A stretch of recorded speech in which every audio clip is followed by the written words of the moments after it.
Bueno, muy buenas noches a todos. Es un gusto para nosotros tenerlos aquí. Ya tenemos 57 personas conectadas. Tenemos pacientes tanto de Colombia como pacientes de otros países y eso nos pone muy feliz.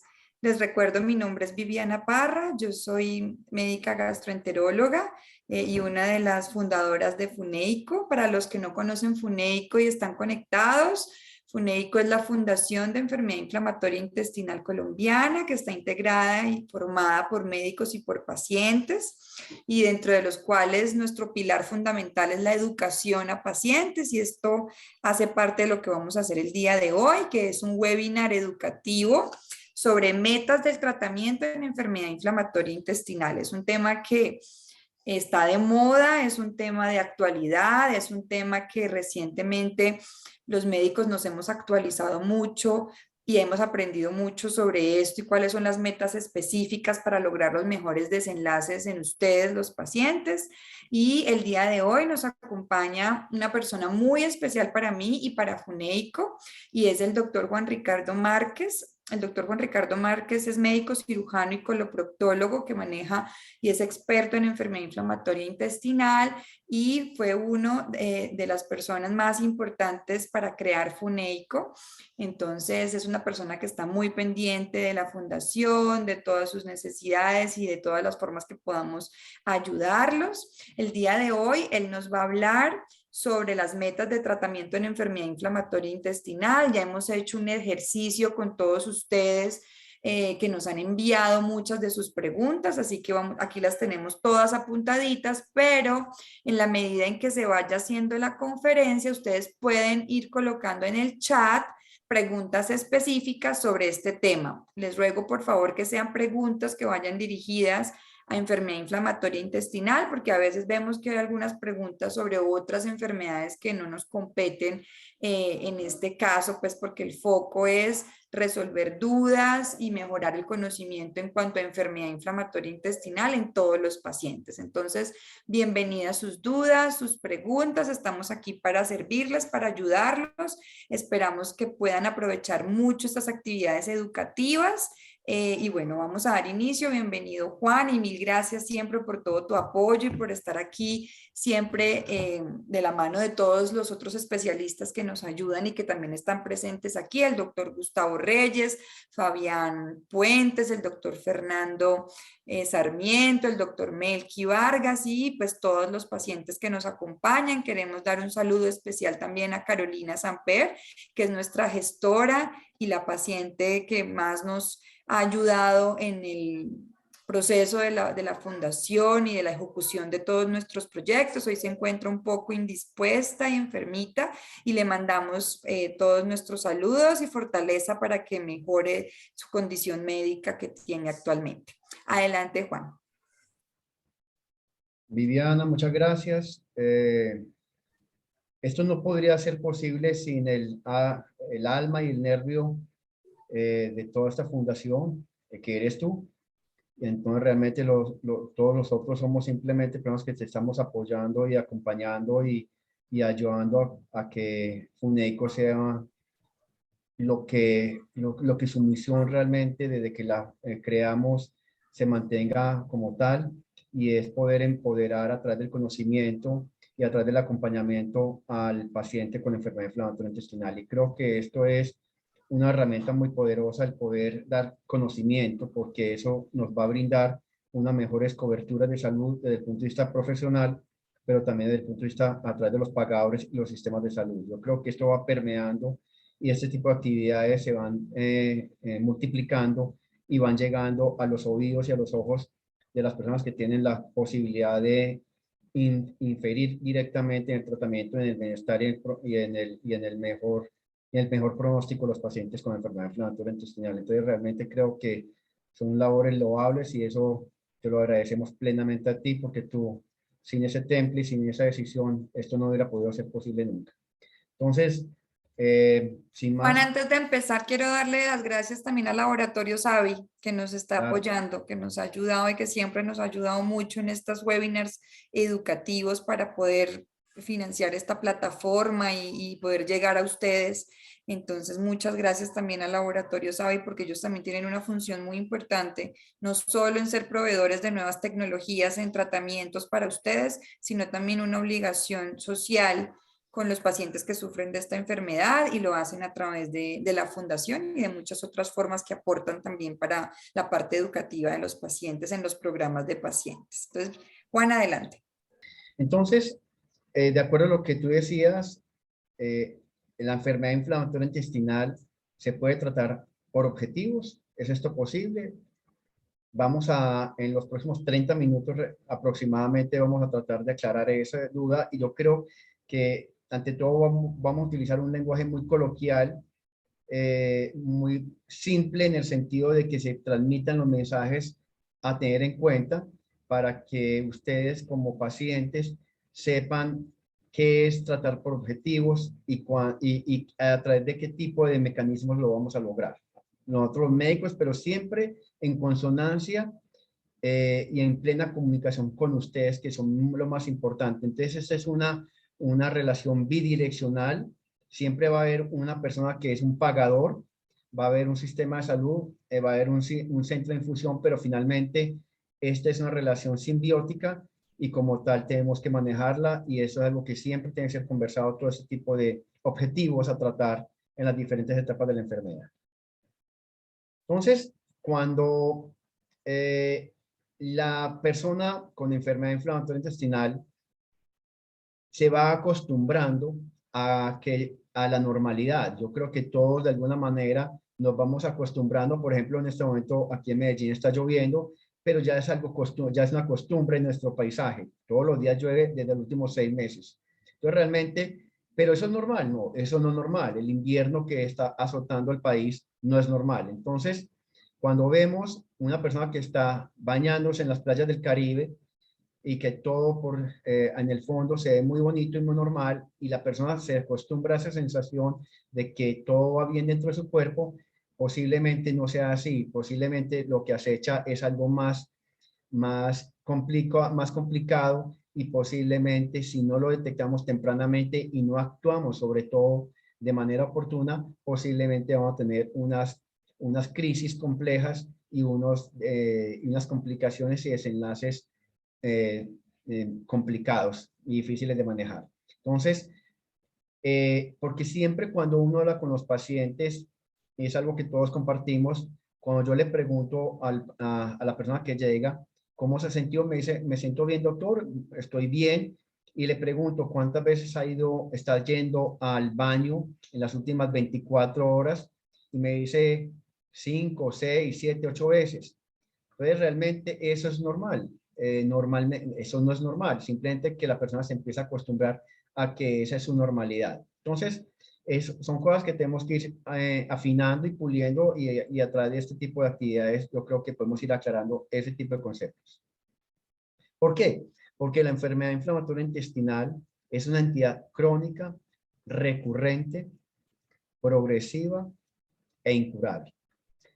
Y empieza la enfermedad en algún momento se inicia y empieza de alguna manera esa fase preclínica en la cual la persona no siente nada o siente cosas muy sutiles, pero la enfermedad empieza a avanzar y empieza a progresar y pronto llega el diagnóstico. Y si esa persona de alguna manera no se maneja de manera adecuada y desde el punto de vista terapéutico, empiezan a haber crisis de inflamación, cicatrización, pero cada vez que hay una cicatrización hay fibrosis, empieza a haber un problema que se llama, nosotros los médicos lo llamamos daño transmural, quiere decir que ya empieza a afectarse la arquitectura como tal del intestino, ya no es blando, ya no es elástico, ya no es distensible, sino que se empieza a volver acartonado, a volver de alguna manera fibrótico.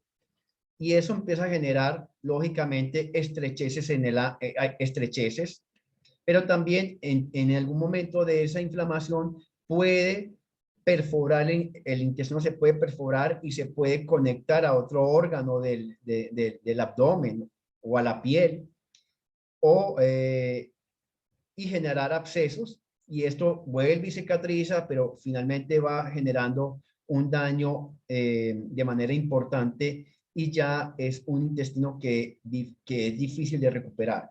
Entonces, esto pasa en toda la enfermedad inflamatoria intestinal, a todos de alguna manera en mayor o menor medida, con mayor o menor agresividad, en tiempo más corto o más largo, pero normalmente siempre que hay inflamación, hay cicatrización, hay fibrosis y empieza a haber un daño ya estructural como tal. Pero nosotros tenemos, y la enfermedad inflamatoria intestinal nos da una ventana de la oportunidad. Se estima que en los primeros 2 a 3 años del inicio de los síntomas podemos actuar y podemos encontrar una enfermedad inflamatoria con un componente, como se dice, pues, valga la redundancia, inflamatorio. Todavía aquí hay esa inflamación. No hay ningún tipo de daño todavía estructural. Entonces, los medicamentos de los cuales tenemos acceso pueden actuar de manera muy adecuada y oportuna sobre este tipo de compromiso o de presentación cuando es inflamatoria. Vamos a hablar un poco más de eso a lo largo de la conferencia. Entonces, basados en lo anterior, el abordaje médico ha acuñado 3 términos o 3 conceptos. El primero es tratar por objetivos, to target, a través de un control estricto y de monitoreo, se llama un tight control, y una intervenciones tempranas, early intervention. Entonces, realmente, todo va de la mano y todo va ligado. Tenemos que tratar por objetivos y tenemos que ir afinando de acuerdo a que si esos objetivos se van cumpliendo o no se van cumpliendo, tenemos que afinar los controles a través de ir apretando o ir optimizando tratamientos y tener un bajo umbral y tener una fácil decisión para intervenir tempranamente de manera adecuada y oportuna para que ese daño transmural o estructural no se dé, ni vayan a haber complicaciones. Pero esto no lo inventamos nosotros, eso ya es un concepto que viene desde hace bastantes años en otras especialidades médicas, por ejemplo, la diabetología o endocrinología para el manejo de la diabetes. Ustedes seguramente han oído hablar de la hemoglobina glicosilada. Eso nos dice cómo han estado los niveles de glicemia, de azúcar en la sangre en los últimos 3 meses. Entonces, un paciente diabético con una hemoglobina glicosilada por debajo de 7% quiere decir que ha tenido unos niveles adecuados y eso nos va a evitar daños cardiovasculares, oculares, renales, etc. Los reumatólogos también acuñaron hace mucho tiempo este tipo de tratamiento por objetivos para poder mantener los pacientes en remisión con unas tasas bajas de actividad inflamatoria para evitar la deformación de osteomuscular o básicamente pues esquelética, que es lo que ellos quieren evitar.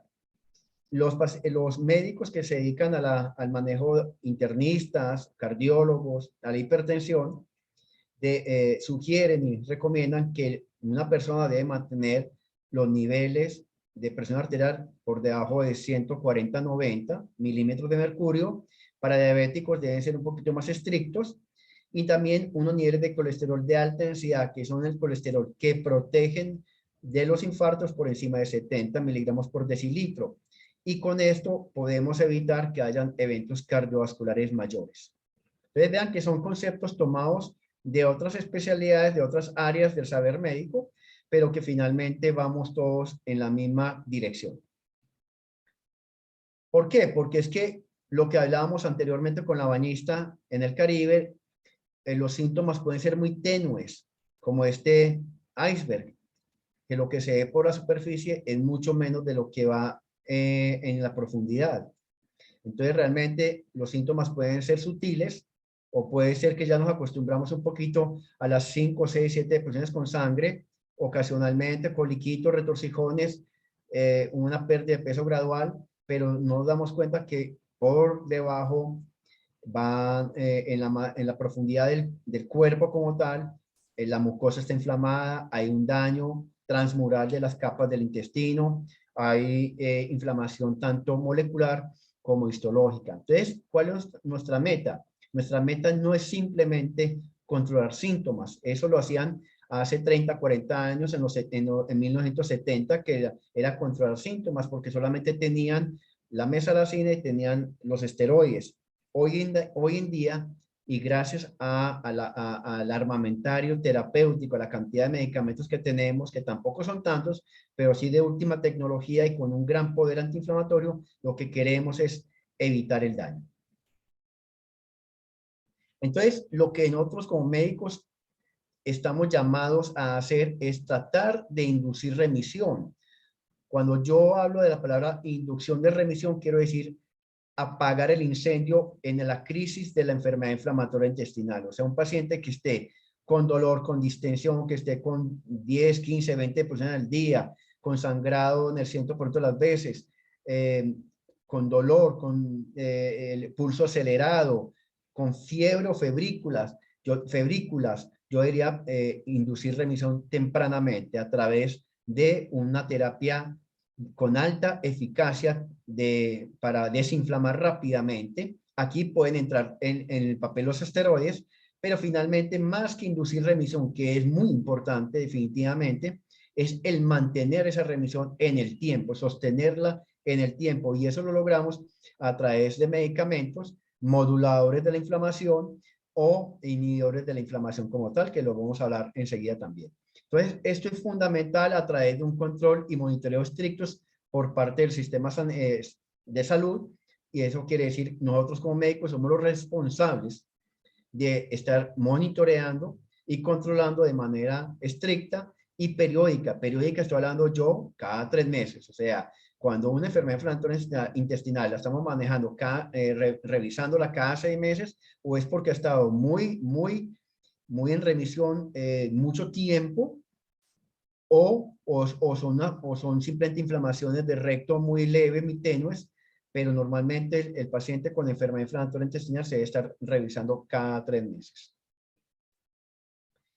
Entonces, yo debo definir qué quiero evaluar de acuerdo a el tipo de enfermedad que tengo. Si es una enfermedad temprana, o sea, podemos hablar de los primeros 3 años del inicio de síntomas, o una enfermedad ya más avanzada.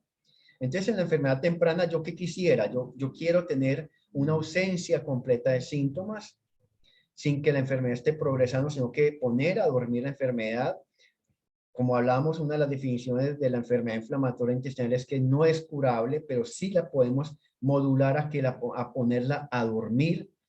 Y vean que tampoco hay enfermedades que son de todos los días que tampoco son curables. En general, la hipertensión arterial no se cura, la diabetes como tal tampoco se cura. Entonces, vean que ustedes no son los únicos. Hay mucha gente que necesita tener unos controles y una medicación permanente para tener enfermedades controladas y casi que dormidas en el tiempo, pero siempre de alguna manera hay que estar pendientes de ellas, sin complicaciones o discapacidad, y calidad de vida normal. O sea, los objetivos básicos es una remisión clínica, libre de esteroides, con biomarcadores negativos. Cuando hablamos nosotros los médicos, los biomarcadores, ustedes los han conocido, que son los exámenes de sangre que mandamos rutinariamente, como la proteína C reactiva, como la calprotectina, como la parte de la albúmina para mirar cómo está la parte nutricional, la parte del hígado, otro tipo de exámenes, es para estar modulando ese tipo de enfermedad,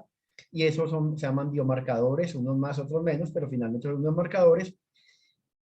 Con cicatrización de la mucosa, cuando hagamos una colonoscopia encontremos que el colon está completamente cicatrizado y sin daño estructural. Eso que queremos todos los médicos, y ese es el objetivo gold estándar, y es la medalla de oro cuando logramos esos 5 objetivos.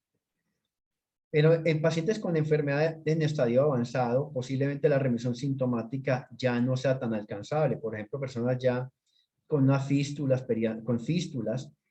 o pacientes con estenosis, o sea, estrechez en el intestino, pacientes que han tenido que ser operados, posiblemente la parte sintomática no se logre alcanzar, pero sí se puede estabilizar y sí se puede ya manejar una remisión sin ningún tipo de actividad inflamatoria aguda y sin que se progrese el daño o empeoremos o llevemos a una discapacidad mayor. Y vean que con exámenes tan sencillos, que yo puntualmente la quiero tanto, la proteína C reactiva, en este estudio en pacientes con enfermedad de Crohn con infliximab, aquellos que estaban respondiendo mostraban los niveles de la proteína C reactiva alrededor de 3 milicalentes por litro, que es el umbral, y mantuvieron una enfermedad en remisión. Pero aquellos que no pudieron tener ese umbral de 3 miligramos, entonces, y que la tuvieron todo el tiempo por encima, entonces nunca tuvieron una remisión clínica, ni endoscópica, ni estructural posiblemente. Entonces, vean que con una prueba tan sencilla, que es la que manejamos cada 3 meses, podemos ir monitoreando la enfermedad de manera adecuada. Más no es la única. Por ejemplo, este estudio es un estudio más nuevo, en el cual básicamente siguieron 2 grupos de pacientes también con enfermedad de Crohn, casi que el año, y lo siguieron uno con simplemente manejo clínico, o sea, preguntando al paciente, ¿usted cómo está? ¿Cómo sigue? ¿Siente cólico? ¿No siente cólico? ¿Tiene diarrea? ¿No tiene diarrea? Y no más. Y a los otros, aparte que les hicieron las mismas preguntas, le pedían cada 3 meses la proteína C reactiva y la calprotectina.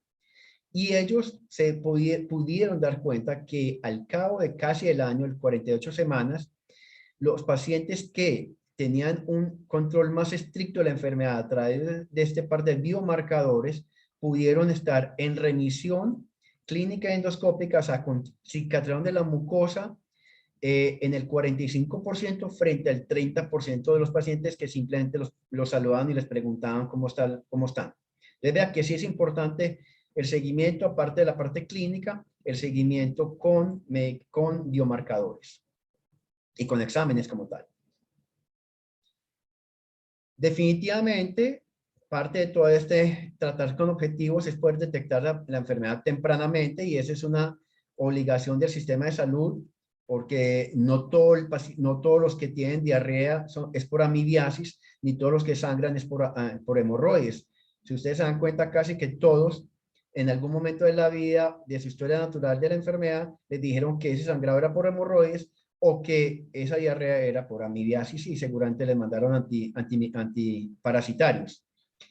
Y nadie pensó en que posiblemente venía una enfermedad inflamatoria intestinal en ese momento. Entonces, eso es una responsabilidad que le compete definitivamente al sistema de salud colombiano y pues mundial también, porque esto realmente es una realidad palpable. Vean que son estudios internacionales, y a nosotros como médicos tener un bajo umbral de decisión de poder, un paciente que venga con este tipo de síntomas, rápidamente ordenarle una colonoscopia, que con una colonoscopia la gran mayoría de las veces podemos hacer el diagnóstico, o por lo menos tener ya algún tipo de información importante de lo que está pasando en esta persona.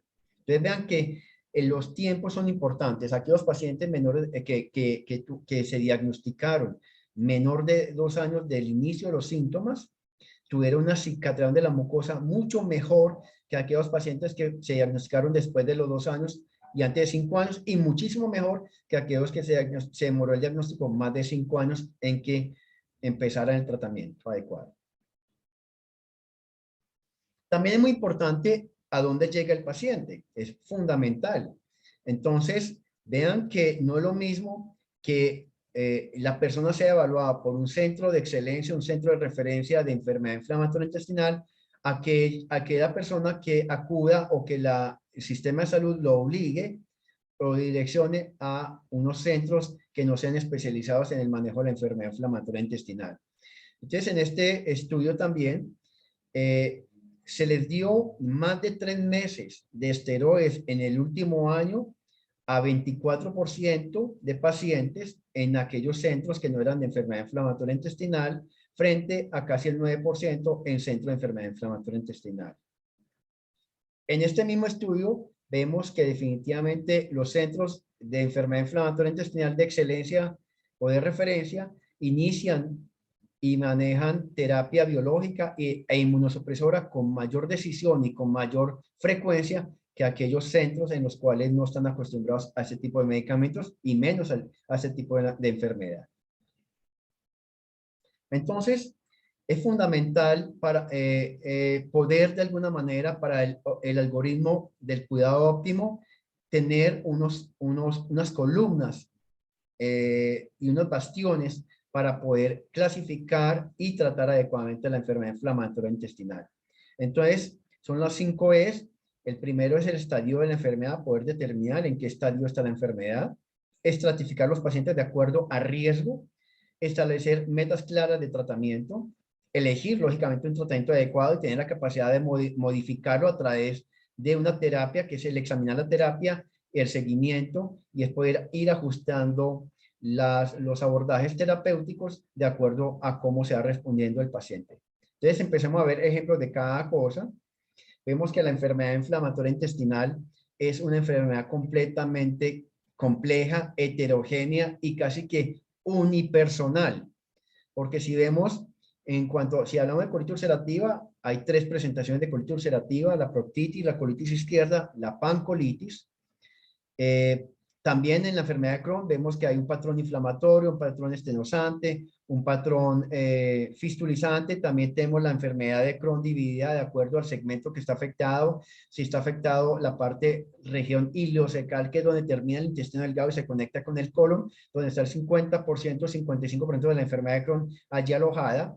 Pero también si es colónico, o sea, que afecte solamente el colon, o si afecta el intestino delgado, o si afecta el tubo digestivo superior, o sea, estómago, duodeno, o si afecta la región perianal, como estamos viendo en la fotografía del centro. Entonces, vean que cada uno tiene una historia natural de su enfermedad, pero también es importante si hay manifestaciones extraintestinales. Se estima que hay un 30% de pacientes con enfermedad inflamatoria intestinal que tendrán enfermedad extraintestinal, más en enfermedad de Crohn, casi que el 40% de los pacientes con enfermedad de Crohn pudieran tenerla y un 20% de pacientes con colitis ulcerativa. Y vemos que afecta la piel, afecta la parte osteoarticular, afecta la parte ocular, la parte biliar. Entonces realmente vemos que son unas enfermedades que son multifactoriales, pero también tienen un amplio espectro de presentaciones clínicas y paraclínicas. Pero también, por ejemplo, y ustedes lo vemos en el chat permanentemente, que ustedes mismas se quejan de que tal medicamento, así sea un medicamento comercial y de buena marca, no les actúa igual al otro medicamento que es exactamente igual y que lo produce otro laboratorio.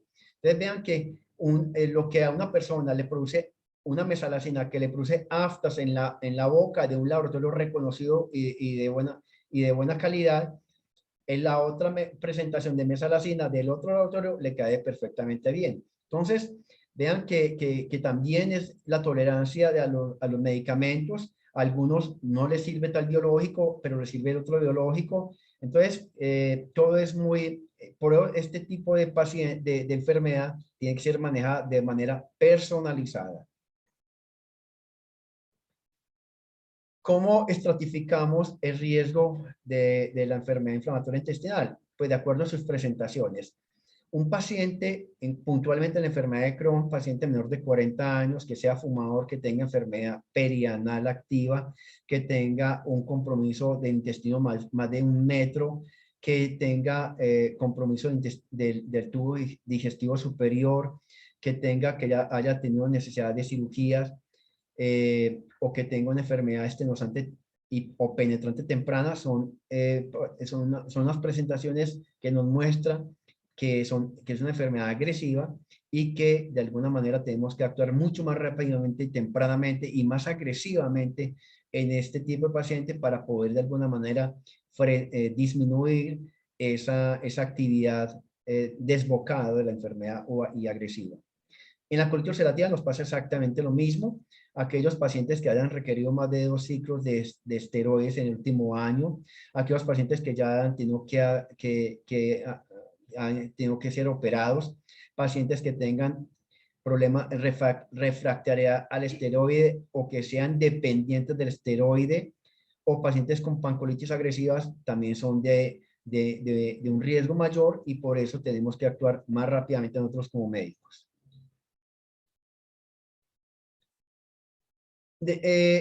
podemos de alguna manera, ¿cómo fijamos metas?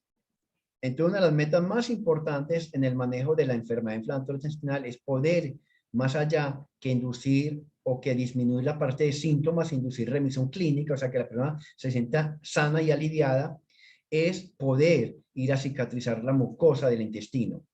Y vean que es importante ese concepto, porque si ven en la gráfica, en las curvas azules superiores, tanto en la enfermedad de Crohn como en la colitis ulcerativa, vemos que si podemos inducir cicatrización de la mucosa al cabo del año, la probabilidad de cirugías, tanto en enfermedad de Crohn, se bajan hasta un 30% y en colitis ulcerativa hasta un 50%. Entonces, vean que sí es muy importante poder tratar a través de optimización de los medicamentos, inducir esa cicatrización de la mucosa, porque tiene implicaciones de pronóstico y de sobrevida.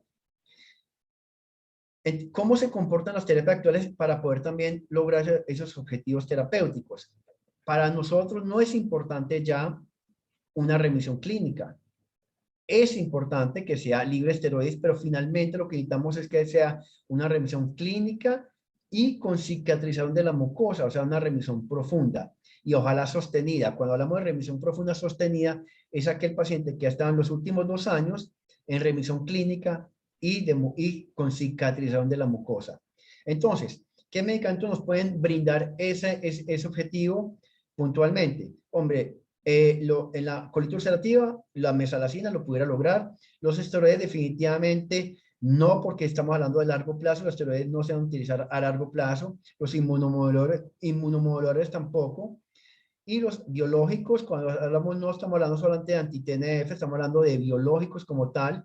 Definitivamente son los medicamentos que han mostrado que en el tiempo pudieran modificar el curso natural de la enfermedad y poder de alguna manera brindar ese objetivo que queremos a largo plazo de remisión clínica y endoscópica. A largo plazo, definitivamente en cuanto a disminución de riesgo quirúrgico, los biológicos pudieran en ambas enfermedades, tanto en enfermedad de Crohn como en colitis ulcerativa, poder de pronto disminuir la probabilidad de riesgo quirúrgico.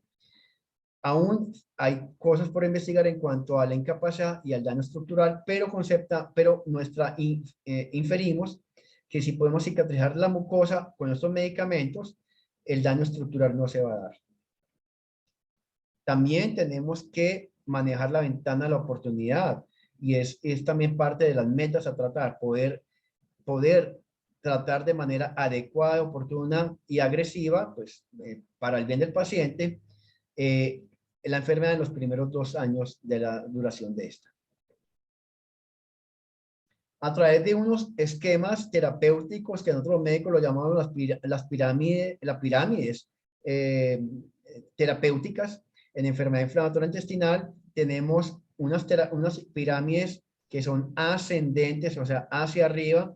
Empezamos con medicamentos convencionales, vamos escalando, pasamos por esteroides, vamos a inmunomoduladores y finalmente terminamos en biológico con o sin inmunomoduladores y de pronto ciclos de esteroides, pero finalmente el esteroide no se debe utilizar en el manejo crónico de la enfermedad. Y aquí estaría posiblemente la parte quirúrgica.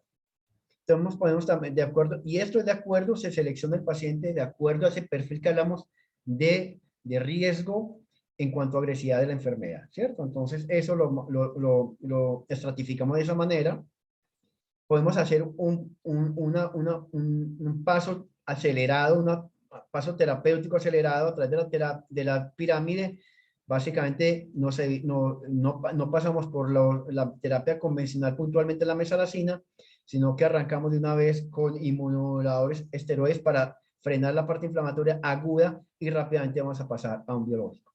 Pero si el paciente es un paciente que tiene menor de 40 años, con enfermedad perianal, que es fumador, que tiene una enfermedad de Crohn larga, más de 100 centímetros, que ya fue operado, que tiene una pancolitis ulcerativa sangrando, ese paciente definitivamente tenemos que empezar con un biológico. Entonces empezamos una terapia, un esquema descendente. Ya no es ascendente, sino que es descendente.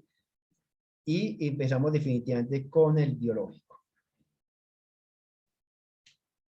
Entonces, cuando vamos a empezar a monitorear la enfermedad inflamatoria intestinal, entonces tenemos que tener objetivos claros. En aquel paciente sintomático, tenemos que preguntarnos y preguntarle al paciente y que el pagador también de alguna manera o la EPS también tenga claro de que está recibiendo el tratamiento correcto en el momento correcto. Aquí fallamos mucho porque la parte de la dispensación del medicamento por parte del sistema de salud es lento, tortuoso y muchas veces corrupto. Entonces, esto se demora y por eso los pacientes no entran en remisión, pero es por falta de medicamento, a pesar de que ellos acuden a las citas, los médicos formulan adecuadamente los medicamentos, pero finalmente falta la dispensación adecuada en el momento correcto del medicamento. Si el tratamiento, entonces, tenemos que optimizar rápidamente ese tratamiento del paciente que esté sintomático y si no hay mejoría con la optimización del medicamento que está recibiendo, debemos cambiarlo o modificar el medicamento. En aquel paciente en los cuales estén asintomáticos o en el postoperatorio y que no haya actividad inflamatoria aguda de la enfermedad, entonces debemos garantizar que la terapia de mantenimiento adecuada, que es muy importante la dispensación del medicamento de manera adecuada y oportuna, tenemos que tener unos sistemas de vigilancia a través de exámenes periódicos de que no vaya a haber una recaída futura, o sea, vuelva a aparecer la enfermedad, vuelva a reactivarse la enfermedad y el manejo tiene que ser siempre proactivo.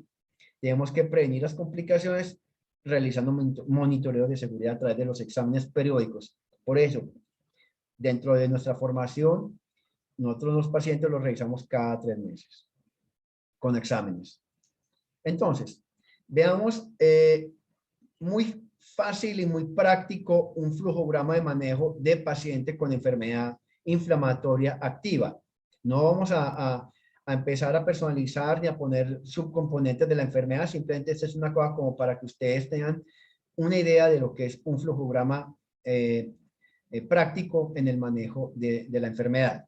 Entonces, tenemos una enfermedad activa, estratificamos el riesgo, empezamos con el tratamiento que consideremos que es el mejor para la presentación del paciente, pero estamos reevaluándolo cada 3, cada 6 meses a través de exámenes de seguimiento.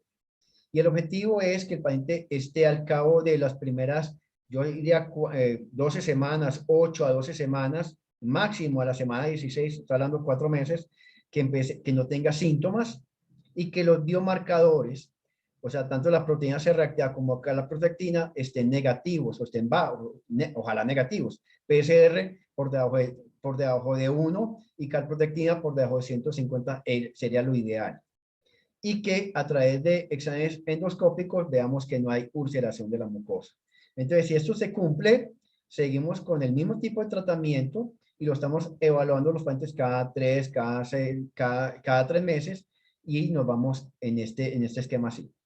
Si no se logra ese objetivo al cabo de esos primeros 3 a 6 meses, tenemos que reevaluar claramente de manera proactiva si optimizamos el medicamento, si cambiamos por otro o adicionamos otro tipo de medicamento. En el paciente postoperatorio, lo que hablé anteriormente es paciente que no ha sido llevado a cirugía. En el postoperatorio, puntualmente de enfermedad de Crohn, hay un estudio que es para nosotros importante y siempre lo llamamos, lo utilizamos en pacientes que han tenido ya una cirugía curativa. Ese paciente se escala de todas maneras, se estratifica en riesgo. Ese paciente, en el paciente, y este estudio lo que está demostrando es de lo importante que es el seguimiento adecuado del paciente. Entonces, en este estudio lo que hicieron fue pacientes completamente ya supuestamente operados, sin ningún tipo de enfermedad, todo quedó sin ningún tipo de enfermedad de Crohn, pero los estratificaron de acuerdo a riesgo. Entonces, aquel que tenía bajo riesgo, a todos los pacientes les dieron metronidazol de 0 a 3 meses, y un riesgo bajo no le hicieron ningún tratamiento adicional. A una tercera parte de estos pacientes los siguieron casi que sin ningún tipo de un seguimiento, preguntándole a usted cómo sigue, cómo va, cómo se ha sentido y no más. Pero a los pacientes de alto riesgo les pusieron biológico, lo siguieron endoscópicamente de manera activamente, cada 3 meses lo estaban mirando, y al cabo de los 18 meses se pudieron llegar a la conclusión de que aquellos pacientes que manejaron agresivamente a través de exámenes de sangre y también colonoscopia, vieron que pudieron, la recurrencia de la enfermedad fue el 33% al cabo de 18 meses, frente a la mitad, 50% de los pacientes, cuando lo siguieron de manera estándar. Quiere decir que un tratamiento adecuado, activo, y continuo disminuye la probabilidad de que la enfermedad se reactive. Entonces, ¿qué hacemos todos los días? Nosotros y básicamente ya este es un diagrama, un flujograma, pero diagramado, en el cual nosotros como médicos estratificamos el paciente en un riesgo de progresión alto o bajo. Ponemos un objetivo a tratar. Entonces, la idea es, vamos a manejarlo esto con biomarcadores, o sea, PCR, calprotectina. Estamos evaluándolo a los 3 meses, seguimos evaluándolo, vamos haciendo colonoscopia a los 6 meses, al año, estamos mirándolo, y en eso podemos controlar la inflamación intestinal, previniendo el daño intestinal a largo plazo y la posterior discapacidad. Si ese objetivo en algún momento del flujograma lineal no se cumple, tenemos que reevaluar, volver a poner objetivos, escalar tratamiento, modificar, optimizar tratamiento, para que posiblemente podamos volver a adquirir ese estado de remisión a través de alcanzar el objetivo. Y posiblemente, una vez esto se dé en el tiempo, un objetivo de una remisión profunda sostenida, más de 2 años, pudiéramos considerar empezar a escalar tratamiento. Pero eso es algo que pudiéramos hablar posteriormente.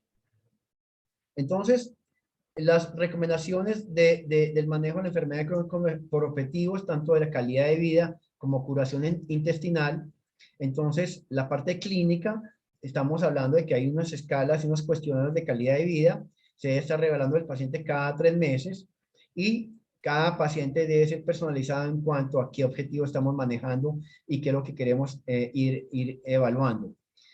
En la parte de la remisión endoscópica tenemos también que estar vigilando la parte del tubo digestivo en cuanto a la cicatrización de la mucosa, también con cierta periodicidad, para poder ir alcanzando esos objetivos a través de biomarcadores y a través también de la evaluación endoscópica. Aunque la remisión histológica, o sea, al tomar biopsia y que me digan que no hay ningún tipo de actividad inflamatoria, todavía no se considera un objetivo, pero hacia allá va en este momento las directrices médicas como tal, hacia allá va la ciencia, intentando lograr que también haya una remisión histológica.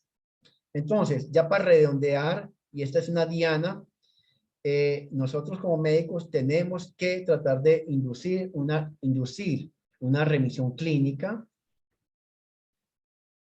a través libre de esteroides, con biomarcadores negativos, o sea, calprotectinas, hemoglobinas. La parte del peso es fundamental en el paciente con enfermedad inflamatoria intestinal, hay que estar midiendo el peso. La parte nutricional es muy importante, poder lograr esa remisión endoscópica, y finalmente, y ojalá llegar a esta diana perfecta de una remisión profunda, en la cual está la remisión clínica y endoscópica combinadas, y ojalá en el tiempo se preserve más de 2 años. Eso es muy importante. Entonces, ¿para qué utilizamos el tratamiento por objetivos en la práctica diaria? Básicamente es para adaptar y definir el objetivo con el paciente. Debemos hablar siempre con el paciente, en congruencia, siempre en consonancia con el paciente. Adaptar la estrategia de tratamiento y el seguimiento a riesgo de progresión de la enfermedad y complicaciones. Optimizar beneficio, riesgo y beneficio-costo. Proceder paso a paso, reevaluar, redefinir el objetivo. Y siempre debemos establecer objetivos, ir sobre la marcha decidiendo el tratamiento, evaluar objetivo, alcanzar objetivo y reevaluar tratamientos. Entonces, en resumen, tratar con objetivo otras enfermedades crónicas, como por ejemplo la diabetes, la osteoartrosis, la hipertensión, ha mejorado los desenlaces de vida de los pacientes a largo plazo. La remisión profunda clínica y endoscópica ha sido propuesta como el objetivo de tratamiento gold estándar, es la medalla de oro. Y es la que se asocia a los mejores desenlaces del paciente con enfermedad inflamatoria intestinal. Los objetivos de tratamiento pueden necesitar y ser ajustados durante el manejo y el tratamiento a lo largo de la duración de la enfermedad. Toda esta parte del tratamiento van llegando nuevas moléculas, van llegando nuevos medicamentos y por ende los algoritmos de manejo también deben ir cambiando y evolucionando a medida que van llegando nuevos estudios y nuevos abordajes terapéuticos. Pero lo más importante es que el tratar por objetivos debe ser personalizado, siempre concertado y consensuado entre el paciente y el médico. Y aquí volvemos siempre desde lo que empezamos. Esta es una enfermedad multifactorial, una enfermedad de alguna manera, con una alta expresión de fenotipos, de genotipos, de presentaciones. Es muy amplia en cuanto a toda su presentación clínica. Entonces, de alguna manera tenemos que tener un médico que sepa manejar la enfermedad inflamatoria intestinal, ayudado por una enfermera también dedicada a la enfermedad inflamatoria intestinal, a través del manejo y suplemento, el abordaje y el seguimiento dietario es fundamental, psicológico, a través de toda esta parte de un trabajador social para que ayude a que el sistema de salud sea más fácil y que sea más expedito en cuanto a la entrega de medicamentos, con unos centros de infusiones que también estén adecuados a las circunstancias y con una cantidad de especialidades concurrentes como patólogos, cirujanos, radiólogos, pediatras, oftalmólogos, reumatólogos, infectólogos y dermatólogos. Entonces, realmente hay muchos pacientes con enfermedad inflamatoria intestinal y hay pocos centros especializados en el manejo de la enfermedad inflamatoria intestinal. Eso en el futuro cercano debe ir cambiando.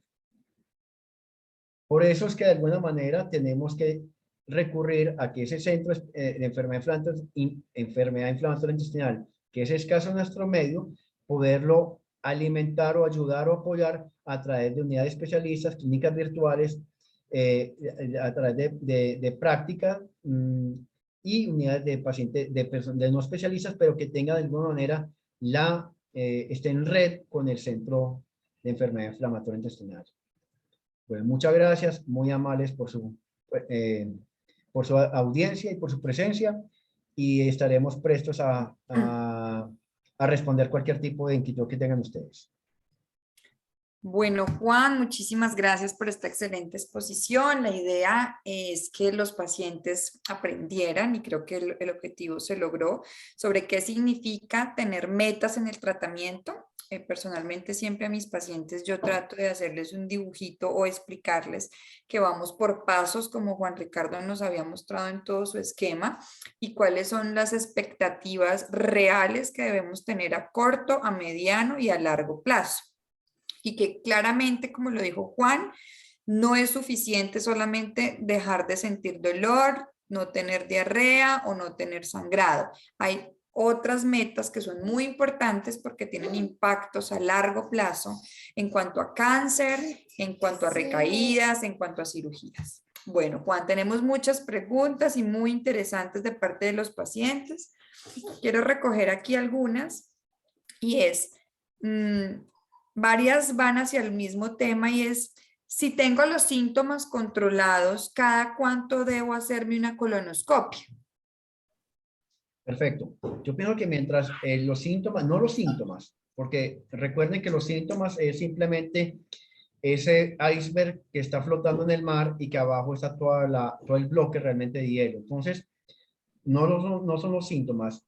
Aquí tenemos que acompañarnos de esa parte lógicamente sintomática, pero tenemos que tener otras cosas adicionales como los biomarcadores, que estábamos hablando, la proteína C reactiva, la calprotectina.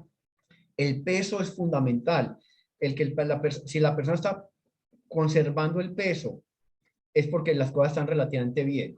Cuando la persona viene bajando peso, párele bolas que algo está pasando allí y hay que parar y hay que actuar. La parte nutricional, cómo está la albúmina, cómo está la parte de la anemia, cómo está la parte de hemoglobina. Entonces, hay una cantidad de biomarcadores o de exámenes de sangre y exámenes físicos también acá en el consultorio, los cuales nos pueden inferir cómo se está comportando la enfermedad dentro de este paciente. Si llegamos a la conclusión de que la enfermedad está en una remisión clínica y con biomarcadores negativos, podemos hacer una colonoscopia, yo diría que cada año, y dependiendo, podemos extenderla hasta cada 2 años. Pero en principio, un paciente que esté en remisión clínica con biomarcadores negativos, lógicamente sin ningún tipo de esteroide, podemos estar pensando en hacer colonoscopia cada año de control. Bueno, por acá tenemos varias preguntas con respecto a la terapia biológica. Quiero felicitar a los pacientes porque veo que han aprendido, porque hablan ya en un lenguaje muy empoderado sobre su enfermedad. Aquí tengo las preguntas tal cual como la hacen y manejan ya muy bien los términos de su enfermedad, de sus terapias, y eso es muy importante. Eso es lo que queremos lograr desde FUNEICO, y es que ustedes sean los que más sepan sobre la enfermedad y que cuando ustedes se enfrenten al médico, tomen decisiones en conjunto con nosotros, porque saben, la conocen, saben las complicaciones, saben las metas, y bueno, los quiero felicitar porque hay preguntas muy interesantes y en un lenguaje que se nota que han aprendido mucho. Entonces, hay varias dudas con respecto a si los pacientes han estado con biológicos previamente, en algún momento lo usaron, no fueron efectivos y ahora están de nuevo en recaída, cambiaron de terapia. Volver a esos biológicos antiguos podrían reaccionar favorablemente en el organismo. Bueno.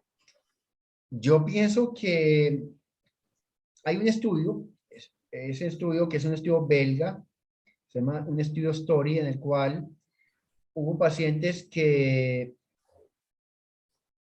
con infliximab, este estudio era con infliximab, y estaban en remisión. Entonces, le suspendieron el infliximab y los dejaron seguir a ver qué pasaba. Al cabo de los 2 años, el 50% habían vuelto a presentar enfermedad. Y lo interesante, y voy en ese orden para contestar la pregunta, es que muchos de esos pacientes a los cuales le reiniciaron otra infliximab pudieron entrar otras en remisión con el infliximab. ¿Listo? Entonces, yo sé que existen los anticuerpos anti-infliximab, eso es importante. Existen los anticuerpos ante cualquier biológico, porque el biológico, ante todo, es un medicamento, es una sustancia de origen molecular y biológico a través de unos cultivos celulares que lo modifican para poder inferir sobre la parte de los sistemas inflamatorios del cuerpo y los sistemas proinflamatorios. Entonces, lo que hace, y los sistemas inmunes, entonces lo que hace es modificar y modular la parte inmunológica del cuerpo para que actúe y desinflame la enfermedad. Entonces, esto genera anticuerpos. El cuerpo empieza a generar anticuerpos contra esa molécula que es extraña para él.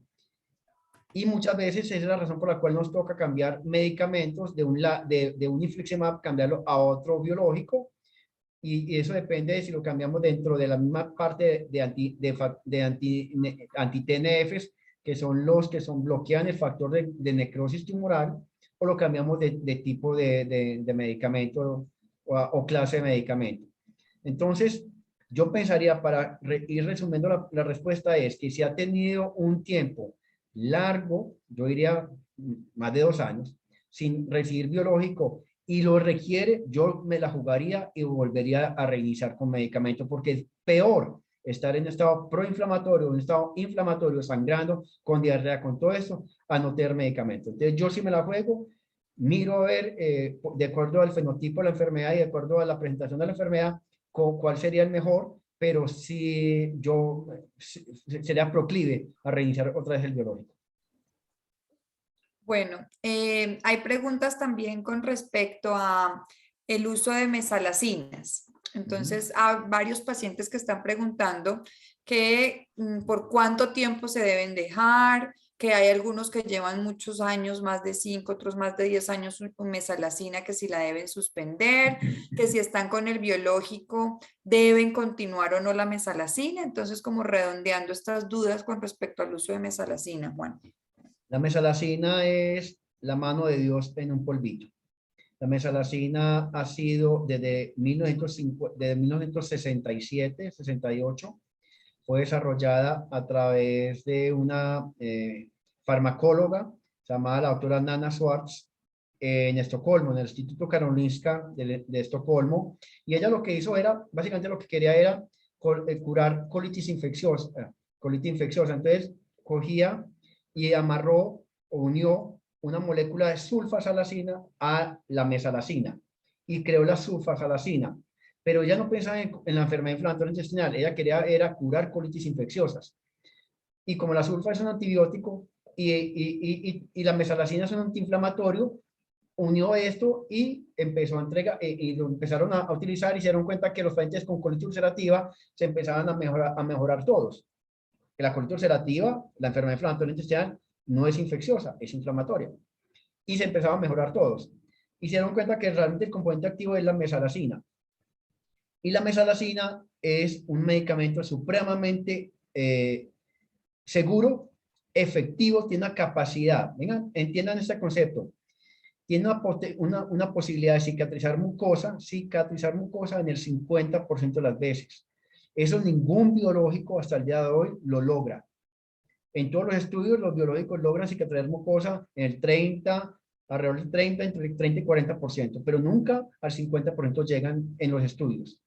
Y la mesalazina sí tiene la capacidad de cicatrizar la mucosa. Entonces la mesalazina, yo soy un gran amante de la mesalazina.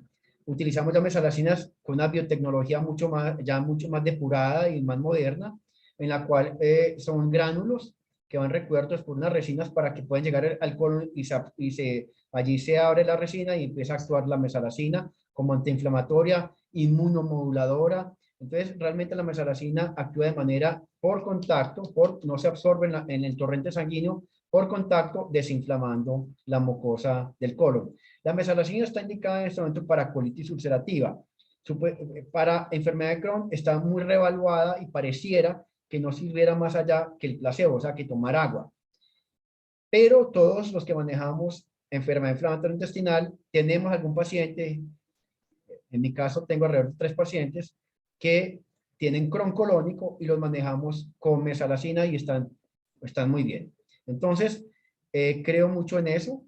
Pienso que es un medicamento que se puede utilizar por largos periodos de tiempo, años, y que realmente no tiene mayor implicación. La parte renal es, la parte de daño hepático renal es casi que despreciable, es muy poco realmente, no tiene mayores implicaciones allí. Cuando ya el paciente por alguna razón requirió el biológico, el consenso actual es posiblemente en el momento que entre en remisión el paciente con el biológico, suspender la mesalazina.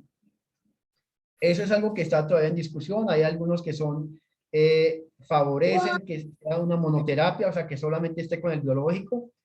Otros, de alguna manera, todavía utilizamos algo de la comboterapia, pues utilizamos mesalazina y el biológico, pero realmente eso ya es una cosa más de gustos personales y de que yo creo que es un coadyuvante en la parte inflamatoria.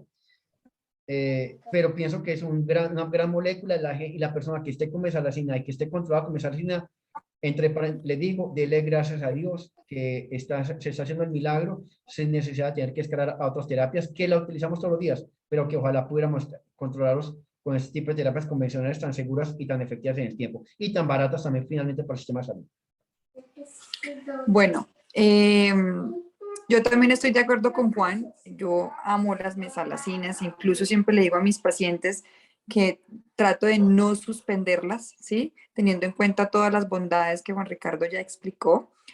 Sin embargo, también hay dudas sobre mesalacina en cuanto a que los pacientes preguntan si que ellos ven a veces los gránulos en la deposición o que ven a veces las tabletas completas. ¿Qué opinas con respecto a esto, Juan, y para resolver las dudas de los pacientes? Como soy gran amante de la mesalacina comercial, soy un gran enemigo de la mesalacina genérica. Y finalmente, y la explicación es que la mesalacina en la molécula es la misma, es la manera como la recubren y como la transportan la que cambia o la que adolece en la genérica. A ver, La mesalazina, como dijimos, es simplemente, es derivado de la aspirina, es ácido aminosaliciliato, eso es una aspirina. Pero entonces lo Sí. que hace, pero como lo que está inflamado es el colon, entonces lo que necesitamos es que alguien la transporte hasta el colon para que no se absorba en el estómago ni en el intestino delgado, sino que llegue al colon y se empiece allí a liberar y a hacer la desinflamación en el colon como tal. Entonces, ¿qué hacía la doctora Nana Schwartz? Hacía la unión con la sulfasalacina, que era el transportador hasta el colon. Excelente medicamento. El gran problema es que el 40% de las personas son intolerantes a la sulfa. Entonces producen diarrea, vómito, intolerancia. Entonces es un medicamento que realmente era mucho más básico y lo han depurado. Entonces ya sacaron la mesalazina como tal. Pero la mesalazina de las dos casas que llegan a Colombia, y voy a decir acá abiertamente, lo que es el Salofalc, importado por Laboratorios Biotoscana, y la Pentasa, importada por Laboratorios Ferring y Biopaz, eh, están recubiertas por unas resinas especiales, que son pH sensibles. Entonces, esa pastillita la recubren en un polímero, en una película polímero, un plástico, la cual lo transporta de manera adecuada hasta cuando el pH cambia. Entonces, el pH en el estómago es ácido, pero a medida que se va alejando del estómago y va llegando al intestino delgado y va llegando al colon, pasa de un pH de 2 y de 3 en el estómago a un pH de 6 y 7 en el intestino delgado terminal o en el colon. Y allí esa resina, que es pH sensible, se degrada con ese pH de 6 a 7 y se libera completamente de la mesalazina y por eso, entonces, de alguna manera, se libera y hace su trabajo. ¿Qué pasa con la genérica? Como no tiene este recubierta, entonces la empaquetan de tal manera de que la mesalazina ni siquiera se libera en el colon. Llega y la persona la elimina tal como se la tomó y la elimina otra vez por el colon, pues con la materia fecal. Antes era blanca y ya para disimular un poquito que la persona se dé cuenta de que la están eliminando por vía rectal, la pintaron de color rosadito carne, cafecito, para que la gente no se dé cuenta. Pero finalmente la mesalazina genérica no sirve. La manera de uno esquivar un poquito de esa parte, porque cuando yo a través del post tengo que ordenar mesalazina de 500 miligramos o lo que sea, y no tengo manera de decir que sea comercial, lo que hacemos los médicos es, en aras de la salud de los pacientes, que es nuestra razón de ser, estamos utilizando y estamos formulando mesalazina en gránulos. Porque la mesalazina en gránulos simplemente son microgránulos de 1 o 2 milímetros de diámetro y lo que hacen es recubrir cada granulito en esas resinas especiales y hasta ahora los dos genéricos no han logrado desarrollar ese tipo de presentación. Entonces, lo que hacemos nosotros es formular microgránulos de la mesalazina, bien sea de pentasa o bien sea de Salofalc, para que el paciente tenga medicamentos adecuados. Súper la explicación, Juan. También con respecto a, hay dudas con respecto a los corticoides, entonces también como para que les expliquemos un poco las diferencias con prednisolona, budesonida y muy importante que los pacientes sepan que de acuerdo al compromiso que tengan, ya sea en intestino delgado o en colon, son diferentes las budesonidas que se usan y es importante que siempre estén como en coordinación con su médico para que no vayamos a usar una budesonida que no aplica para el compromiso que tiene cada paciente, porque son diferentes. Y entonces, explicarles un poco sobre esto, Juan, y dos, que cuánto tiempo, refieren los pacientes en múltiples preguntas, deberían tener los corticoides, ¿sí? Perfecto. El corticoide es un medicamento que yo siempre lo llamo que es un apaga-incendios, es el bombero de nuestra armada terapéutica. Es un gran apaga-incendios, pero como tal es simplemente para apagar el incendio. El esteroide tiene unas tasas de toxicidad muy importantes y de alteraciones o de trastornos metabólicos muy importantes empezando por la hipertensión, empezando por la parte de la piel, empezando por los ojos, cataratas, empezando por la parte metabólica que produce aumento de las glicemias, producen acumulación anormal de depósitos grasos, de colesterol, estrías, bueno, una perforación del intestino inclusive, hay mucho osteoporosis, osteopenia, alteraciones en la parte menstrual, el frío, el calor, el no querer levantarse, la pereza para levantarse, a caminar, se han vuelto sedentarios las personas. Pero realmente los esteroides la utilizamos nosotros como tal, y estoy hablando puntualmente de la prednisolona, que es la que siempre utilizamos, bien sea oral, o si necesitamos un paciente hospitalizado, lo utilizamos por vía venosa como hidrocortisona. Lo utilizamos máximo por unas 6 semanas. Entonces la idea es, la dosis es normalmente no más allá de 40 miligramos de prednisolona. Recuerden que las pastillas de prednisolona vienen de 5 miligramos, o sea que no más allá de 8 pastillas para inducir remisión, pero las pastillas rápidamente, al cabo de la primera semana, pues tiene uno que empezar a disminuir la dosis de esos 8 miligramos, empezar a bajar. Yo la bajo inicialmente de 5 miligramos cada tercer día hasta que lleguen a 20 miligramos, y luego de 20 miligramos se empieza a disminuir en media tabletica cada tercer día hasta terminarlas. Entonces la idea es que uno en la primera semana da dosis plenas, al final de la primera semana empieza el desmonte, y la idea es que el paciente más allá de la semana 8 ya no tenga esteroides en el cuerpo, ya no los tenga. Es lo ideal. Estoy hablando prednisolona. Y eso es lo que me da a mí la posibilidad de apagar el incendio, pero desde el primer día que empieza el paciente a recibir esteroides, está recibiendo una terapia convencional adecuada que me va a permitir. ¿Acuerdan el gráfico en el que decía inducción de remisión con altas tasas de efectividad? Yo tengo que inducir rápidamente, apagar el incendio rápidamente con una dosis alta de efectividad, pero el sostenimiento, el mantenimiento debe ser con otros medicamentos que sean mucho más seguros en el mediano y largo plazo para el paciente. Eso lo logro dependiendo de la enfermedad, con mesalacinas, con inmunomoduladores que se me demoran hasta 3 meses para actuar clínicamente el inmunomodulador, tal como la satioprina, o hasta con biológico. Entonces, lo que me da el esteroide es simplemente me compra tiempo de efectividad terapéutico para yo poder empezar a dar otras terapias para que cuando el esteroide empiece a disminuir, las terapias ya tengan actividad clínica en el paciente y antiinflamatoria en el cuerpo. Eso en cuanto a esteroides tradicionales clásicos. De acuerdo a lo que dice Viviana, existe la budesonida. La budesonida viene en 2 presentaciones. ¿Qué es la ventaja de la budesonida?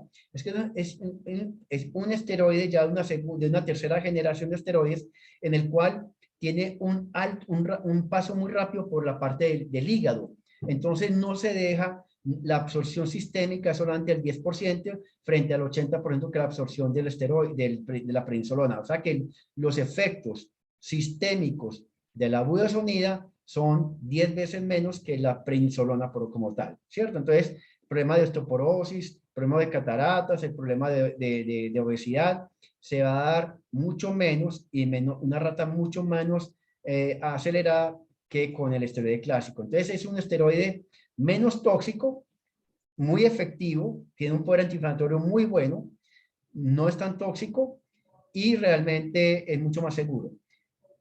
Como dice Viviana, hay 2 tipos de budesonida. La budesonida tradicional, normal, budesonida nomás, y lo voy a llamar, se llama Budenofalk, importada otra vez por Biotoscana. Budenofalk está indicada para que se absorba a nivel ileocecal, o sea, entre el intestino delgado y el ciego. ¿Listo? Y ella lo que hace está prescrita para la enfermedad de Crohn. Sabemos que más o menos el 55% de las enfermedades de Crohn están a nivel de ileocecal. Listo, es aquí esta parte. Entonces, la budesonida va a actuar sobre esta región ileocecal para desinflamar. Pero también, como es un esteroide, es un medicamento que no se debe dar más allá de 8 a 12 semanas, ¿cierto? Entonces, finalmente, siempre estamos pensando en que tenemos que complementar la terapia con algo más. Ahora viene la budesonida multimatrix. Budesonida multimatrix comercialmente se conoce como Cortiment. Vuelvo otra vez un poquito al Budenofalk. El Budenofalk viene de pastillas de 3 miligramos y la dosis son 9 miligramos al día. Listo.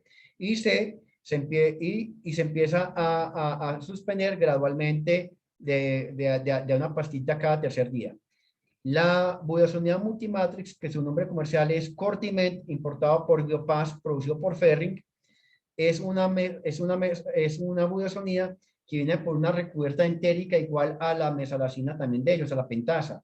Y lo que hace esta budesonida es absorberse en el colon a través también de un sistema de pH y de otros tipos, un sistema muy tecnificado, pero él llega al intestino delgado, a la válvula secal, y empieza a absorberse, a disolverse, a disolverse y actuar a lo largo de todo el colon. Entonces está diseñada para colitis ulcerativa.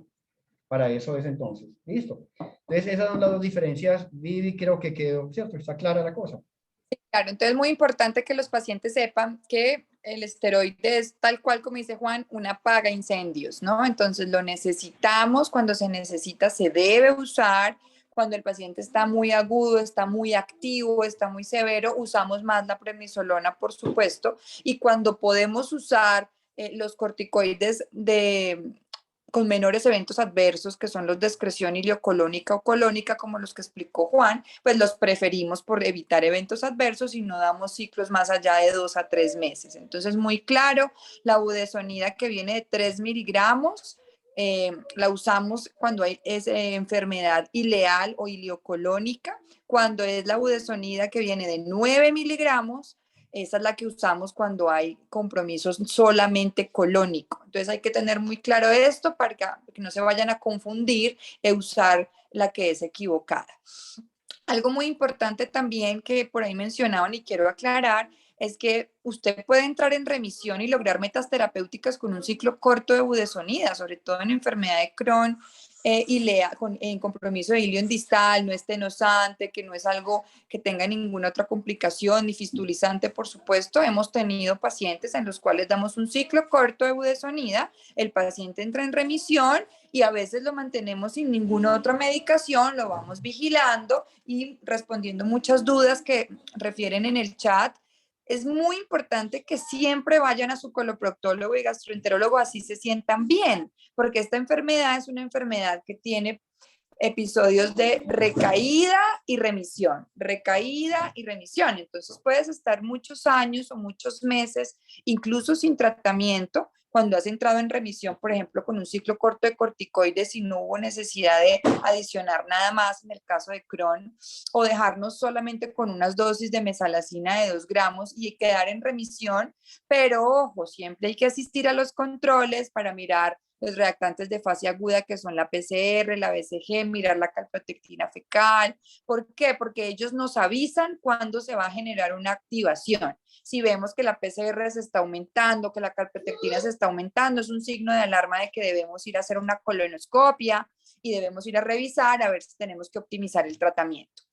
Juan, Y para hay una finalizar. cosa, hay una cosa, Vivi, frente a eso, la budesonida. Y también podemos rescatar pacientes que tengan una colitis ulcerativa, que han estado con mesalazina, tienen una recaída, y podemos utilizar la budesonida multimatrix, la de 9 miligramos que le damos la pastillita, y podemos rescatar hasta un 30-40% de pacientes y se mejoran, volvemos a la mesalazina y no hay necesidad de escalar terapias más allá de lo que ya tenemos. El paciente vuelve otra vez a apagarse el incendio y vuelve a seguir otra vez. Entonces, no siempre son herramientas terapéuticas. No son malos esteroides, son muy buenos, pero hay que saberlos usar como todo en la vida. Y pienso yo que no siempre una colitis que no esté respondiendo a la mesalazina, automáticamente hay que escalar terapia a biológico. No, hay terapias intermedias que podemos utilizar también. Bueno, por acá hay un paciente que está preguntando insistentemente sobre si existe vacuna contra la enfermedad inflamatoria intestinal. Bueno, no es el tema, pero no hay una vacuna contra la enfermedad. Esto es una enfermedad multifactorial que tiene un componente genético, medioambiental, de trastornos del sistema inmunológico, etcétera. Entonces, no hay una vacuna contra esto. Sí hay vacunas que se deben administrar en los pacientes con enfermedad inflamatoria. Lo invitamos a revisar el webinar de vacunación que tenemos en nuestro canal de YouTube para que puedas ver todas las vacunas que debes aplicarte si tienes enfermedad inflamatoria intestinal para evitar complicaciones infecciosas. Bueno, Juan, para finalizar, muchas dudas hay sobre la parte quirúrgica. Tenemos varios pacientes hay uno que tiene una bolsa ileal, tiene un pouch ileal y refiere que si esta cirugía con esta resección que le hicieron es curativa para el Crohn. Otro paciente tiene una colostomía permanente y tiene susto de volverse a conectar porque le da miedo que se vuelva a activar la enfermedad. Otro paciente dice que si se queda con su colostomía pasa algo o qué debe hacer, y el riesgo de recaídas después de la cirugía, como englobando todas estas dudas con respecto a la parte quirúrgica, y tú que eres el experto cirujano. Lastimosamente, la cirugía no cura tampoco la enfermedad inflamatoria intestinal, independientemente si es enfermedad de Crohn o si es colitis ulcerativa. Es una lástima, pero también tenemos que tomar las decisiones claramente. Si hay necesidad de llevar al paciente a cirugía, debe ser el paciente oportunamente adecuadamente llevado. No esperar a que todo esté demasiado complicado, que esté desnutrido, que esté lleno de esteroides, que esté lleno de fístulas, muy complejo, con infección séptico, para poderlo llevar a cirugía. Entonces, realmente la cirugía como tal, lastimosamente, no es la solución, no es la cura para la enfermedad inflamatoria intestinal.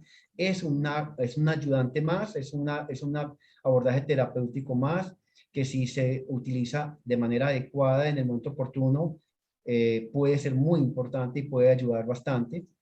Lógicamente, y vimos esa gráfica en el estudio Poser, en el cual pacientes que fueron operados, empecemos un poquito a responder la pregunta. Aquellos pacientes que fueron operados de enfermedad de Crohn y quitaron toda la enfermedad de Crohn, estaban limitados a un segmento, la quitaron completamente, y esos pacientes lo siguieron durante 18 meses, independientemente de que si lo siguieron muy estrictamente con exámenes seriados o no lo siguieron tan estrictamente. Vean que al cabo de los 18 meses recurrieron entre el 30 y el 50% de los pacientes, otra vez volvió a aparecer la enfermedad de Crohn, cuando ya supuestamente había quedado negativa la enfermedad de Crohn. Entonces, cuando hablamos de pouch, yo quiero explicar qué es pouch. El pouch es un reservorio, es la palabra americana. Pouch quiere decir bolsa en inglés, bolsa, y o reservorio en español, y es cuando se saca todo el colon y todo el recto, se reconstruye y se intenta hacer un nuevo recto con intestino delgado. Y lo que hace uno es hacer una bolsa con intestino delgado que baja acá y hace una bolsita y la empata completamente al ano.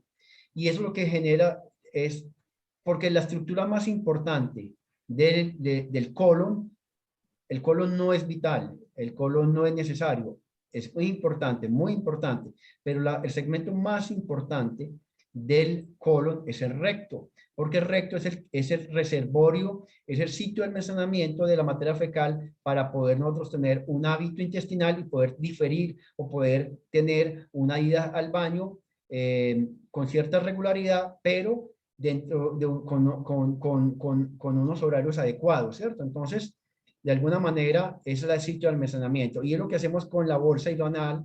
Esa bolsa tratamos de simular eso. En enfermedad de Crohn normalmente no se utiliza,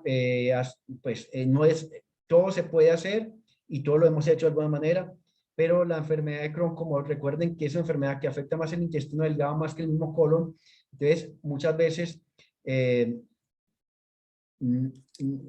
no se intenta hacer esa bolsa hidroanal. Pero también hay pacientes que todo el tiempo fueron diagnosticados como colitis ulcerativa, y existe un 15% de pacientes que han sido con colitis ulcerativa, 15 a 20%, y pueden migrar a la enfermedad de Crohn en el tiempo. No pasa lo contrario, la enfermedad de Crohn no migra a colitis ulcerativa, pero sí se ve que un 15 pueden migrar. Entonces, pudo haber sido operado por una colitis ulcerativa, que es la cirugía indicada en colitis ulcerativa, pero más adelante se aclaró o migró a una enfermedad de Crohn. Entonces, es una alternativa más el que el paciente esté con la colostomía. Yo pienso que la colostomía Es muy importante valorar esto, y esto por hoy digo, es una cosa muy personalizada y es una decisión que debe ser tomada en conjunto con su médico tratante y con lo proctólogo tratante, una decisión también de familia, en la cual tenemos que mirar a ver los riesgos para reactivar una enfermedad, estamos de acuerdo, la enfermedad la enfermedad inflamatoria intestinal necesita materia fecal para estar viva y estar activa. Cuando uno, por alguna razón, desfuncionaliza el colon a través de una ileostomía, una colitis ulcerativa o algo, lo desfuncionaliza, el colon entra en estado de remisión. La enfermedad no se va, pero se duerme en el tiempo. En el momento que uno vuelve, reconecta al paciente y vuelve a haber paso de materia fecal por el colon, vuelve y se activa la enfermedad. Entonces, la enfermedad intestinal necesita obligatoriamente materia fecal. Entonces, esa es una decisión que deben tomar con el médico tratante, con el coloproctólogo, con familia, mirar a ver riesgo-beneficio. Yo tengo algo, y también tengo que mirar a ver, y es qué condición, la calidad de vida. Porque muchas veces cuando hay un daño importante a nivel perianal por enfermedad de Crohn, mucho daño perianal por fístulas, por todo esto, yo prefiero una colostomía abdominal y no una colostomía perineal. Yo me controlo mucho más a través de una bolsita, la cual nadie quiere, pero finalmente muchas veces es una mejor opción y mejora calidad de vida una bolsita en el abdomen donde nadie se da cuenta que la tiene, porque solamente se da uno cuenta, el médico tratante, porque realmente, y la familia más cercana, porque una bolsita bien manejada, nadie más se da cuenta de ella, que estar con una enfermedad perianal activa, con materia fecal, donde tienen que utilizar muchas veces pañales, donde hay quemaduras, pañalitis. Entonces realmente es mucho más complejo. Entonces pienso yo que para concretar la cirugía es una herramienta terapéutica más, no es curativa y se debe utilizar oportunamente y adecuadamente. Bueno, listo. Entonces ya vamos finalizando. Quiero cerrar con algunos mensajes de preguntas que han tenido así como satélites. En cuanto a resonancia magnética de control, recordemos las metas que nos puso el doctor Juan Ricardo. Tenemos unas metas a corto plazo que son los síntomas. Entonces la idea es que ustedes a corto plazo mejoren sangrado, dolor, diarrea, ¿sí? A mediano plazo, PCR, BCG, calprotectina fecal, idealmente que no tengamos anemia, ¿sí? A largo Eso, plazo, tener curación del peso, por supuesto. A largo plazo, tener curación de la mucosa, o sea, a través de la endoscopia, darnos cuenta que ya no hay inflamación. Y hay unas metas que aunque no son formales, yo trato de cumplirlas o de llevar mi paciente hacia allá, y es curación histológica, aunque todavía no hay claridad de qué significa curación histológica. La idea es que no veamos estas criptitis, abscesos crípticos que se describen en la patología. Aprendan siempre a leer sus patologías cuando se las entreguen para que se familiaricen con los términos de infiltrado linfoplasmocitario, la presencia de abscesos crípticos, de alteración de la arquitectura, alteración en el patrón de moco. Todo eso son hallazgos de colitis aguda activa. Entonces, la idea es que a largo plazo queremos evitar que haya incluso actividad histológica. Y en cuanto a la pregunta de la enteroresonancia, también en enfermedad de Crohn plantean, aunque no es un objetivo formal, hacer una curación transmural. ¿Qué significa esto? Curación de toda la pared del intestino, como Juan Ricardo lo planteó previamente, se evalúa a través de enteroresonancia y puede ser útil para verificar a largo plazo si estamos en remisión. Un paciente pregunta sobre que si tiene colitis activa en la histología, en la biopsia, y lo felicito por leer su biopsia y por preguntar por su biopsia. Y si es útil los enemas. Los enemas son muy útiles cuando tenemos enfermedad de colon izquierdo, entonces por eso nosotros les mandamos supositorios que llegan hasta recto y ayudan mucho, las espumas llegan hasta colon sigmoide, el enema llega hasta el colon izquierdo, entonces depende del compromiso, usamos el manejo tópico porque no tiene eventos adversos y porque nos ayuda mucho a entrar en remisión, que es esa meta que queremos. Cuanto a probióticos, Juan, si tú tienes algún aporte me dices, probióticos no sirven en enfermedad inflamatoria, se han usado en pouchitis. Pouchitis significa, recuerden que es la bolsa que hablaba Juan cuando les quitan el colon, hacen una bolsa con el ilion como para hacer un reservorio, como para simular un recto, y cuando se inflama esta bolsa, hay algunos probióticos que pueden tener evidencia en tratamiento en este caso, pero de resto los probióticos personalmente yo no los recomiendo en pacientes inmunosuprimidos que estamos usando corticoides, terapia biológica, porque son microorganismos que estamos administrando y pues no hay evidencia tampoco en que mejoren la enfermedad. Bueno, otro paciente que está pidiendo certificado, aquí no damos certificados para nadie, aquí es una actividad académica en la que todos aprendemos. Si quieres puedes volver a repetir el video en que lo dejamos en nuestro canal de YouTube, si de pronto no escuchaste algunas partes. En cuanto a otro paciente tiene una duda sobre Rinvoq, Rinvoq es upadacitinib, es una molécula que va a llegar pronto. La FDA lo aprobó para colitis ulcerativa en Estados Unidos. Es un inhibidor de JAK kinasa, es un inhibidor de una pequeña molécula parecido a uno que ya tenemos en el mercado que se llama tofacitinib, pero este es un poco más selectivo. Las JAK kinasas son enzimas que están a nivel de la célula, que cuando se inhiben no permiten que las citoquinas, que son las sustancias inflamatorias que van y nos atacan el intestino, puedan actuar. Entonces, cuando bloqueamos estas enzimas, se bloquean esas citoquinas inflamatorias. El Rinvoq o el upadacitinib bloquea una de estas enzimas y la idea es que va a ser una de nuestras estrategias terapéuticas a futuro en colitis ulcerativa.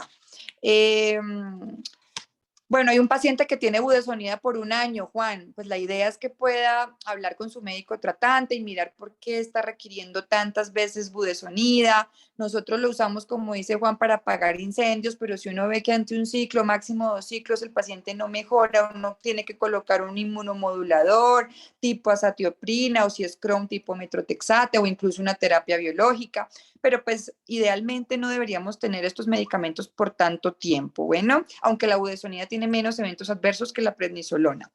Proctitis y embarazo, vamos a hacer un webinar sobre mujer y embarazo en enfermedad inflamatoria intestinal. Sin embargo, si usted tiene enfermedad inflamatoria y está activa o tiene proctitis, idealmente no se debe embarazar. Idealmente para embarazarse debe estar en remisión tanto clínica, paraclínica como endoscópica, mínimo 6 meses a 1 año, para que usted pueda tener una gestación y un embarazo sin complicaciones idealmente. Pero vamos a tener un webinar sobre esto. ¿Por cuánto tiempo se usa el biológico? Bueno, eso no está muy claro.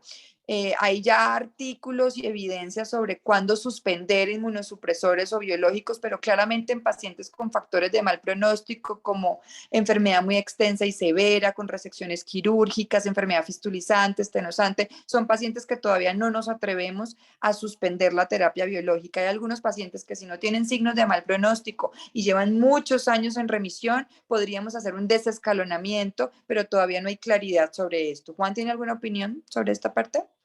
No, yo pienso que es un matrimonio a largo plazo, en muchos años. Realmente todavía no hay mayor claridad. Vienen los conceptos de la revisión profunda sostenida y de escalamiento de la terapia, pero en principio sabemos, pragmáticos y lo que dicen las estándares actuales es que el biológico es de por vida, por mucho tiempo. Por ahora. Listo. Bueno, resistencias al tratamiento. No es que se genere resistencia, es como lo decía Juan previamente, hay algunos biológicos que tienen mayor posibilidad de que el cuerpo genere anticuerpos contra el biológico. Entonces, por eso es tan importante que, por ejemplo, cuando usamos infliximab, casi siempre, ojalá idealmente esté acompañado de azatioprina o si en Crohn se usa con metrotexate también, para poder cuidarlo, porque la azatioprina o el metrotexate cuidan al biológico de que el cuerpo genere anticuerpos contra él y deje de actuar. ¿Listo? Sin embargo, hay biológicos que se están haciendo cada vez menos inmunogénicos, o sea que no generan tanta producción de anticuerpos contra ellos para evitar que dejen de funcionar. En cuanto al Helicobacter pylori de enfermedad inflamatoria intestinal, qué interesante esa pregunta. Bueno, hay algunos estudios que han documentado que incluso el Helicobacter protege contra la enfermedad inflamatoria intestinal. No hay una claridad total sobre esto, pero el hecho de que te erradiquen el helicobacter o no, no va a tener un gran impacto en tu enfermedad inflamatoria intestinal. Y en Colombia, que somos un país endémico en cáncer gástrico, el Helicobacter pylori, si tiene algunos signos que tu médico te lo va a comentar, de alarma a nivel de la histología, de la biopsia gástrica, idealmente debería erradicarse porque somos un país endémico en cáncer gástrico. Y él es un factor que sumado a muchos puede aumentar el riesgo de este cáncer. Bueno, creo que ya finalizamos. Fue una reunión supremamente productiva. los felicito a todos porque vimos una gran cantidad de audiencia a través del Zoom y a través de nuestras redes sociales y del canal del Instagram. Este webinar va a quedar colgado en nuestro canal de YouTube si lo quieren repetir, y los invitamos a que sigan participando activamente. Pueden ingresar a nuestra página de internet de Funeico. A nivel del Telegram también pueden tener acceso a todos los médicos que estamos allí para hacer sus preguntas y sus dudas, y a través de nuestra gestora Carolina Samper, que siempre nos ayuda a poder centralizar los pacientes y que puedan estar enterados de todas las actividades que hacemos, y ella pues es una de las pacientes expertas en esta enfermedad y los puede guiar también con respecto a cualquier duda que puedan tener. Hay muchos pacientes que preguntan que dónde pueden tener citas, consultas, asesorías. La idea es que ingresen a través de la página, se inscriban, puedan ingresar al Telegram, que es la forma en la que todos estamos allí para poder ayudarlos y orientarlos. Si de pronto necesitan un especialista en nuestro país y depende de la ciudad donde están, podamos orientarlos a dónde puedan consultar sobre su enfermedad, y depende de su EPS también cómo les podemos ayudar. Un abrazo para todos. Creo Juan, que, creo que Carolina quiere decir algo. No sé, veo la Caro. mano. Claro, no sé si ella... Hola, sí, perdón. Hola a todos. Yo quería, hay una persona que está preguntando insistentemente, Juan, doctor, ella dice, mi hijo menor de 10 años presentó incontinencia fecal. Le recetaron Prosilist, pero no le mandaron ningún examen. ¿Se debió hacer una colonoscopia?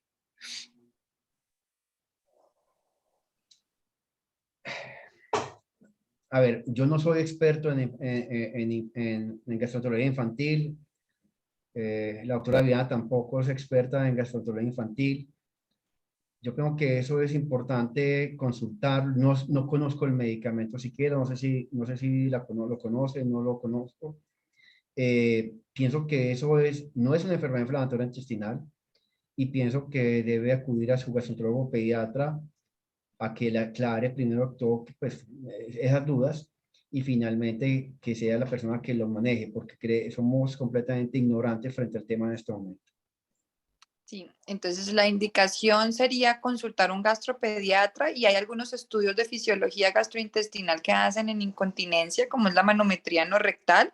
No sé si de pronto también el gastroenterólogo pediatra te puede ayudar con respecto a la orientación y el estudio de la incontinencia fecal. Bueno, entonces Juan, Caro, ¿tienes alguna otra pregunta? Tengo al doctor Fernando Sarmiento que tiene una pregunta. Bueno, era respondiendo Hola, lo de doctor. buenas noches para todos. Me llama mucho la atención la pregunta de esta mamá con su hijo de 10 años, y lo que vemos con frecuencia cuando hay pacientes con supuesta incontinencia fecal son cuadros de estreñimiento crónico. Y hacen algo que se denomina escurrimiento fecal.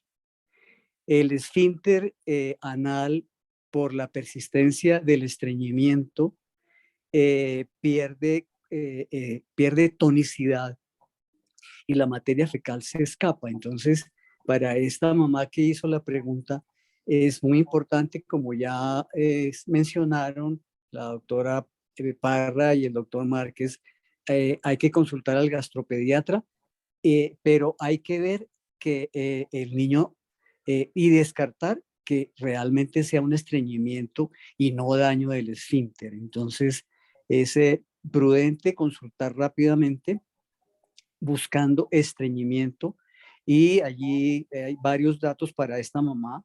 Si ha presentado sangrado con las deposiciones, si las deposiciones son muy grandes, si pasan varios días sin hacer deposición, si además del sangrado son dolorosas las deposiciones.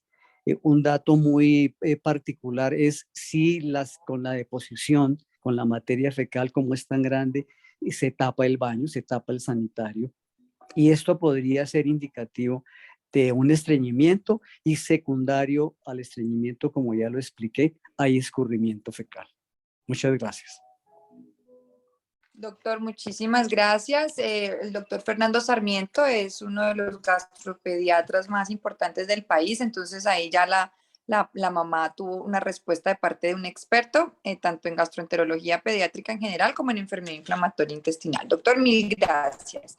Bueno, Juan, muchísimas gracias por esta espectacular presentación. Gracias a todos los pacientes de nuevo. Nos encanta tenerlos aquí a través de la virtualidad más cerquitas y con todas sus preguntas. Seguimos en contacto a través del Telegram y a través de Carolina Samper también. Y un abrazo, que descansen. Chao. Muchas gracias por todo. Feliz noche. Buenas noches a todos. Chao. Chao. Gracias. Chao.